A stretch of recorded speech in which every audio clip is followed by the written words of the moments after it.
Question का answer नहीं पता है और ना ये कोई क्वेश्चन जानने की कोशिश करता है, तो अगर आप कैलकुलेट नहीं करते हो और इस बात को इग्नोर करते हो तो आप कभी अमीर नहीं हो सकते, क्योंकि आप जो कर रहे हो वो आपका प्रेजेंट डिसाइड करेगा और जो आप करने वाले हो कैलकुलेट करके वो आपका फ्यूचर डिसाइड करेगा।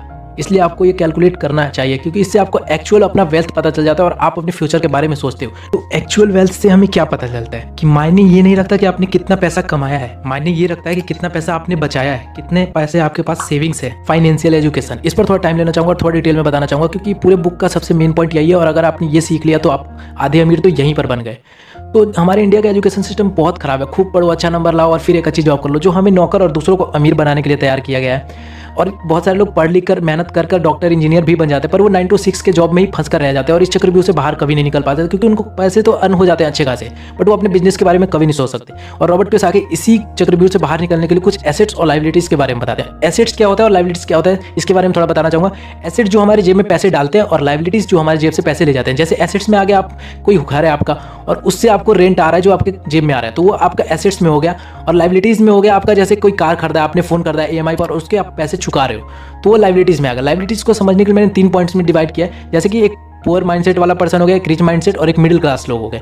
तो पुअर लोग के पास एसेट्स नहीं होता है, वो अपना खाना पीना कपड़ा मकान में ही पैसे आते हैं और चले जाते हैं। पर मिडिल क्लास लोगों की बात करते हैं, मिडिल क्लास के पास पैसे तो होते हैं, अच्छे होते हैं, जिससे वो अपना कार वार ये सब, होम लोन ये सब ले लेते हैं, जिससे उनका एट द एंड टाइम पे उनके पास क्या होता है कि पैसे उनके पास भी खत्म हो जाते हैं। वो अपने लायबिलिटीज पे ज़्यादा टाइम देते हैं, शॉपिंग ये सब करते हैं, बट वो अपने एसेट्स पर ध्यान नहीं देते। और यही हो गया रिच पर्सन। जो रिच क्लास के लोग होते हैं वो अपना सबसे पहले लायबिलिटीज नहीं खरीदते, एसेट्स खरीदते हैं। एसेट्स लाइक स्टॉक हो गया, बॉन्ड्स हो गया, रियल एस्टेट का बिजनेस हो गया, अपना खुद का बिजनेस कर लेते हैं, जिससे उनके पास पैसे आते हैं और फिर ये लायबिलिटीज में करते हैं। जैसे कि इनके स्टॉक से जो प्रॉफिट्स आया उससे लायबिलिटीज खरीदते हैं, खर्च तो ये भी करते हैं, फिर अपना पे बिल करेंगे, सारे चीज़ को ये करेंगे और तब यूज करते हैं। तो ये होता है हमारी रिच माइंडसेट और गरीब और अमीर में फ़र्क। आपको क्या करना है, आपको एसेट्स इन्वेस्ट करना है, फिर आपको पे योर सेल्फ फर्स्ट। इसमें आपको अपनी सैलरी का सबसे पहला हिस्सा 30% एसेट्स को और 20% आपको खुद पर इन्वेस्ट करना है और सीखने पे करना है। जैसे कि आपका 50% सैलरी बच गया, उसमें आप अपने कुछ भी सेविंग्स अपना कर सकते हो, घर के खर्चे देख सकते हो, जिससे आपका कॉन्फिडेंस लेवल हाई होगा कि मैंने हर महीने पैसे बचाए। और अगर आपको अमीर बनना है तो ये आदतें तो आपको अभी से ही डालनी होगी।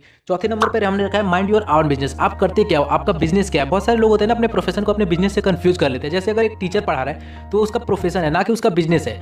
तो वही रॉबर्ट कियोसाकी कहते हैं कि आपको जॉब के साथ साथ एक बिजनेस क्रिएट करना है, ना कि जॉब को छोड़ देना है, क्योंकि आप जॉब के साथ साथ बिजनेस करोगे तो आपको पैसों की कमी नहीं महसूस होगी। जरूरी नहीं है कि शुरुआत बड़े लेवल से किया जाए, शुरुआत छोटे लेवल से भी किया जा सकता है, क्योंकि बहुत सारे लोगों के पास पैसे नहीं होते। लाइक MBA चाय वाला, अगर उसकी बात करें तो वो सबसे पहले छोटी बेकरी चाय की चलाता था, जिसके कारण उसकी आज बहुत सारी सिटीज में चाय की डिमांड और रेस्टोरेंट्स खुल गए हैं। उसको अगर उस वक्त वो शर्मा जाता, आज वो इतना बड़ा नाम नहीं होता। Work to learn not just for money. आपको सीखने के लिए काम कर रहे हैं, ना कि पैसे के लिए। कई बार ऐसा होता है कि हम पैसों पर इतना फोकस कर लेते हैं कि हम सीखने पर फोकस ही नहीं कर पाते, और कोई हमें एडवाइस भी देता है तो हम सोचते हैं हमारे पास तो पैसे अर्न हो रहे हैं, हम इस पर टाइम वेस्ट क्यों करें अपना। रॉबर्ट कियोसाकी कहते हैं कि बहुत सारे लोग स्मार्ट होते हैं, टैलेंटेड होते हैं, बट स्टिल वो पैसों के पीछे भागते हैं और पैसे के पीछे ही भागते रह जाते हैं, जिसके कारण वो कुछ नहीं कर पाते हैं। इसलिए हमें सीखने पर फोकस करना चाहिए, क्योंकि हमारे पास नॉलेज होगा तो हम पैसे हमारे पास खुद वापस चल कर आते रहेंगे। रॉबर्ट कियोसाकी 5 ऐसे ऑब्स्टिकल बताते हैं जो अमीरों को गरीब और गरीबों को अमीर नहीं होने देती। Fear and doubt. 1876 ईस्वी में अलेक्जेंडर ग्राहम बेल ने टेलीफोन की पेटेंट करवाई थी और उसको मार्केट में लॉन्च किया। तब उसकी हाई डिमांड की वजह से पब्लिक के पास सप्लाई 0 लेवल था।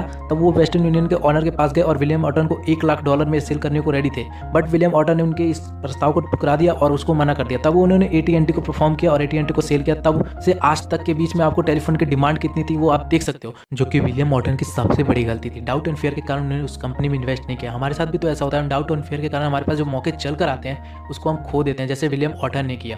लाइक हमारे साथ ऐसा नहीं होता, जब हम कॉलेज और स्कूल में पढ़ते हैं तो हमसे कोई मैम क्वेश्चन पूछती हैं और हमें उस क्वेश्चन का आंसर आता है, बट हम डाउट एंड फेयर के कारण उस क्वेश्चन का आंसर नहीं बताते और कोई और बता देता है और फिर हम पछताते हैं कि यार हमें तो इस क्वेश्चन का आंसर पता था बट हमने नहीं बताया। इसलिए हमें अपने पावर और नॉलेज का फायदा उठाने आना चाहिए, नहीं तो कोई और फायदा उठा लेगा और हमसे आगे निकल जाएगा। तीसरे नंबर पर लेजीनेस आता है। रॉबर्ट कियोसाकी कहते हैं कि जो लोग अपने आप को सबसे ज्यादा बिजी कहते हैं वही लोग सबसे ज्यादा आलसी होते हैं। चौथे नंबर पर बैड हैबिट्स आते हैं। 2 लोगों की आदतें और 2 लोगों की सोच कभी नहीं मिल सकती। रॉबर्ट कियोसाकी कहते हैं कि मेरी आदतों में सबसे पहले महत्व रखता है कि मैं अपने इन्वेस्टमेंट्स और सेविंग के पैसे को साइड में रखता हूँ, फिर अपने नॉर्मल खर्चों को करता हूँ, पानी बिल, बिजली बिल, जो भी घर के होते हैं, फोन्स, वो सबको करता हूँ और अपने आप पे खर्च करता हूँ। और अगर आपको अमीर बनना है तो ये आदतें आपको अपनी दिनचर्या में शामिल करना ही होगा। 5वें नंबर पर आता है ईगो। बहुत सारे लोग कहते हैं कि मुझे जो आता है मैं उसी से पैसे अर्न करता हूँ, मुझे जो नहीं आता मैं उसमें पैसे गवा देता हूँ। जो आपको नहीं आता वो आपको सीखने की कोशिश करना चाहिए, अपने ईगो को साइड रखकर। बहुत सारे लोग ऐसा करते हैं और आपको नहीं करना चाहिए, आपको सीखना चाहिए। तो हमने rich dad and poor dad से 6 पॉइंट्स को कवर किया। एक्चुअल वेल्थ के आपके पास कितने पैसे हैं वो मायने रखता है। सेकंड नंबर पे हमने फाइनेंशियल एजुकेशन को सीखा जिसमें एसेट्स और लायबिलिटीज को कवर किया। थर्ड पे हमने पे योर सेल्फ देखा कि आपको खुद पर खर्च क्यों करना चाहिए। चौथे नंबर पे हमने माइंड योर ओन बिजनेस को देखा कि आप शुरुआत छोटे या बड़े लेवल से भी किया जा सकता है जॉब के साथ साथ। पांचवें पे हमने देखा कि work to learn not just for money, आपको पैसों के लिए काम नहीं करना चाहिए, आपको सीखने के लिए काम करना चाहिए, फिर पैसे आपके लिए काम करते हैं। छठे पे हमने कुछ ऐसे ऑब्स्टिकल को देखा जो अमीर बनने से हमें रोकती है, जैसे doubt, fear, laziness, bad habit